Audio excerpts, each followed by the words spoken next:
पिछले 22 सालों से सत्ता का सुख भोग रहे तुर्की के राष्ट्रपति अर्दोगान को तुर्की की जनता का जबरदस्त गुस्सा झेलना पड़ रहा है। इतना जबरदस्त गुस्सा जिसके बारे में अर्दोगान ने सपने में भी नहीं सोचा था। लोग सड़कों पर निकल आए हैं और अर्दोगान के इस्तीफे की मांग कर रहे हैं। चारों तरफ शोर शराबा है और अशांति है, और जो लोग सड़कों पर निकलकर अर्दोगान का विरोध कर रहे हैं उनकी संख्या हजारों में नहीं है, बल्कि खुद तुर्की की मीडिया का कहना है कि 8 से 10 लाख लोगों ने इस्तांबुल की सड़कों को जाम कर दिया है। लेकिन इस माहौल में तुर्की को संभालने वाले अर्दोगान के बारे में कहीं से कोई खबर नहीं आ रही है, और अब तुर्की में हालात ऐसे हैं कि अर्दोगान की सरकार का तख्ता पलट भी हो सकता है। तो चलिए सारी खबर जानते हैं, लेकिन आपसे रिक्वेस्ट है कि चैनल को सब्सक्राइब कर लीजिए, क्योंकि यहाँ आपको डिफेंस, फाइनेंस और फॉरेन पॉलिसी पर वीडियोस रोज मिलते हैं।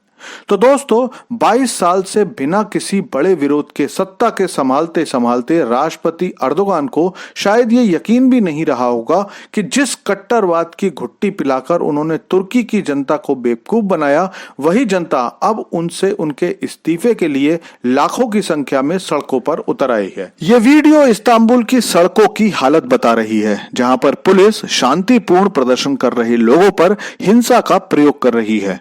लोग घायल हो रहे हैं, लेकिन पुलिस इस विरोध प्रदर्शन को समाप्त करने के लिए किसी भी हद तक जाने के लिए तैयार है। अर्दोगान ने पूरी जनता को खलीफा बनने का सपना दिखाया और पूरी जनता को कट्टरवाद की ऐसी पट्टी पढ़ाई कि तुर्की, जो कभी खुले विचारों का देश था, उसमें अब हालात बिगड़ने लगे हैं। इस समय में किसी भी दूसरे राजनेता की तरह अर्दोगान ने जमकर भ्रष्टाचार किया।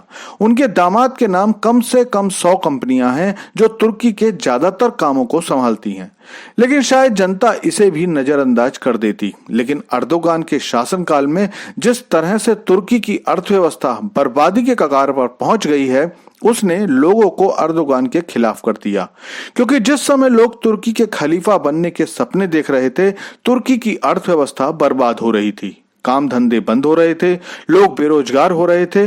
केवल एक ऐसा सेक्टर था जो ग्रोथ देख रहा था, और वो था टूरिज्म सेक्टर। क्योंकि ज्यादातर खाड़ी देशों से लोग नाइट लाइफ और नेचर का आनंद लेने के लिए तुर्की आते हैं। साथ ही यूरोप के भी काफी लोग इस्तांबुल जैसे शहरों में घूमने फिरने आते थे। लेकिन पिछले 2 सालों में बाहर से आए लोग, खास तौर से पाकिस्तान और बांग्लादेश के लोगों को बिना रोक टोक के वीजा मिलने से तुर्की में कानून की स्थिति बिगड़ी है। इसके अलावा बहुत से अफ्रीकी अवैध प्रवासी भी तुर्की में रुक जाते हैं। ऐसे लोग वहां के नागरिकों के साथ लूटमार और हिंसा जैसे अपराध करते हैं। इसके अलावा तुर्की की मुद्रा लीरा भी फिलहाल अपने ऑल टाइम लो पर पहुंच गई है। 2014 में एक टर्किश लीरा के बदले 31 भारतीय रुपए मिलते थे, लेकिन अब ये केवल 2 रुपए 31 पैसे रह गए हैं। और इसलिए तुर्की की जनता समझ रही है कि अर्दोगान जनता को बेवकूफ बनाकर खुद सत्ता पर बने रहना चाहते हैं, और इस दौरान भ्रष्टाचार का सारा धन उनके दामाद और वो खुद अपनी जेबों में भर रहे हैं। जब तक अमेरिका में राष्ट्रपति बाइडेन की सरकार थी, तब तक वो राष्ट्रपति अर्दोगान का समर्थन करते थे, और तुर्की नेटो के साथ होकर भी इजरायली विद्रोहियों को हथियार देता था।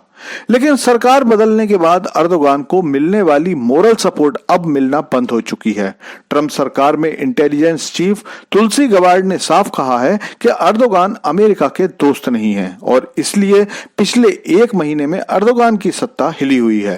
हालांकि कुछ लोग इसके लिए इस्तांबुल के मेयर इमामोग्लू की गिरफ्तारी को जिम्मेदार बता रहे हैं, लेकिन वो तो केवल एक कारण है। अर्दोगान के खिलाफ गुस्सा पिछले काफी समय से है, और अब वो खुलकर सामने आ रहा है।